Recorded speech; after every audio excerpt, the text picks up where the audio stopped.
Welcome to day 3 of Sea and Summer Tangles. Today I'm going to demonstrate a version of Zentangle Tangle Flu.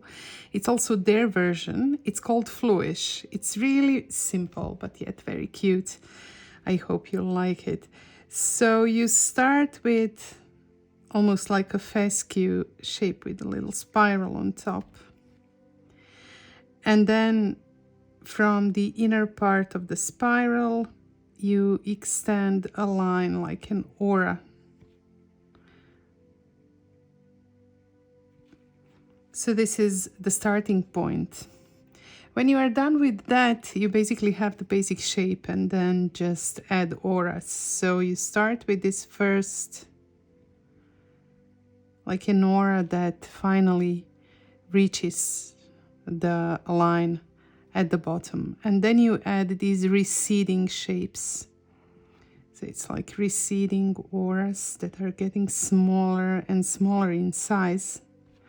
And you can see that mine have quite a lot of volume, but yours can be narrower, so you can try different shapes. Once you are done with these on one side, add some below this kind of a head or a central spiral.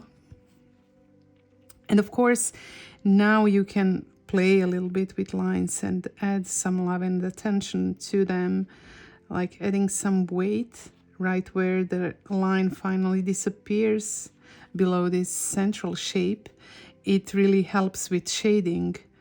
And you can do the same also here at the bottom if you maybe want to make those lines a little bit more dramatic. It will also help with the shading later. I will just add another one so that this one is not alone. Different direction, but the same shape. It's been a long day today, so my lines are maybe not the best, but they're fine as they are. I never want to make these videos look too polished and too perfect, whether it's the editing or just my drawings, my lines. I want them to be as real as possible.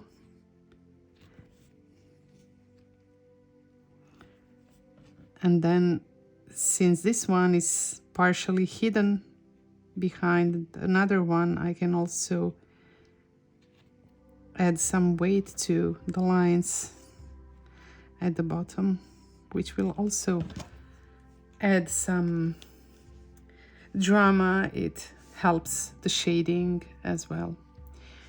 So I think these two are just enough. And I will now take my pencil and start the shading. Again, I'm using the Pitt Graphite matte pencil because the matte one doesn't emit as much glare, so it's better for videos.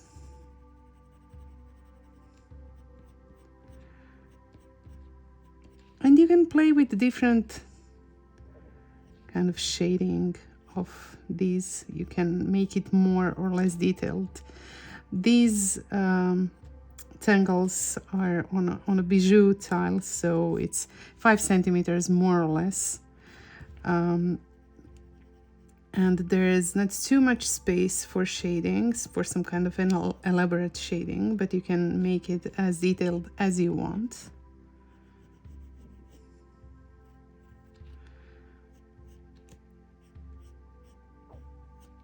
I'm trying to add some depth or some volume by shading right next to the line, and of course I will later add highlights as well, and maybe just a little bit of shade below some of these lines.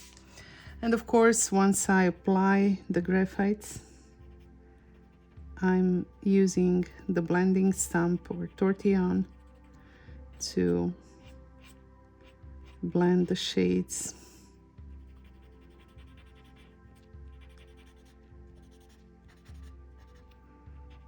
Again, not striving for perfection, but still I want to add some volume so that the tangles look more 3D.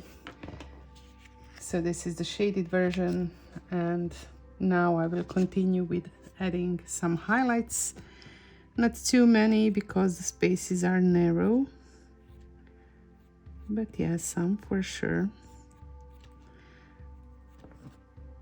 I will add these small highlights in the places which basically I haven't shaded at all. And you know, it's not like I'm mixing the shades and the highlights in the middle, because if I would blend them, the highlights over the shades, I might even end up with something grayish. And I'm using these toned tiles, so the toned tile itself is some kind of a mid-tone, so it's between the white and the shaded, and therefore I don't need to create any kind of a grayish mid-tone, because the background is the mid-tone as it is. Finally, just a little bit of blending. I'm trying not to mute my black lines, and if I do mute them, then I will just retrace them with my pen again, but I'm trying to avoid that to be finished quicker. And finally, the Jelly Roll 10. Just some shiniest highlights, so I'm not retracing all of my white pencil highlights.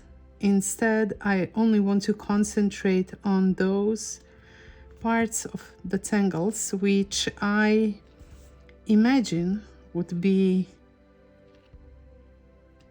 the shiniest if light was coming from a certain point, let's say from above. And that's just enough, I think. It ended up being quite a detailed version of shading. Eventually. It was not my plan to do that, but it's quite detailed. And of course I will end by drawing or writing the name of the tangle.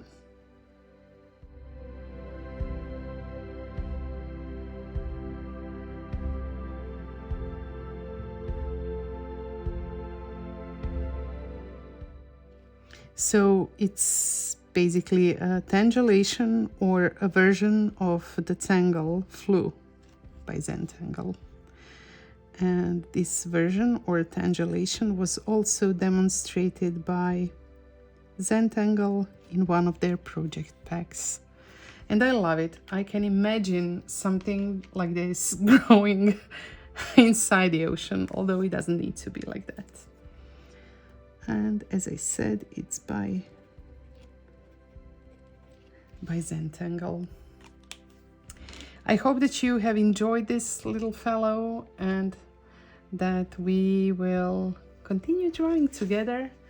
I don't have a tile with the Fluish, but here is also one of the project packs by Zentangle, and this is where I made a spread with kind of sea tangles, and this is where I used Fluish. Thank you for your attention and have a lovely day. See you tomorrow. Bye.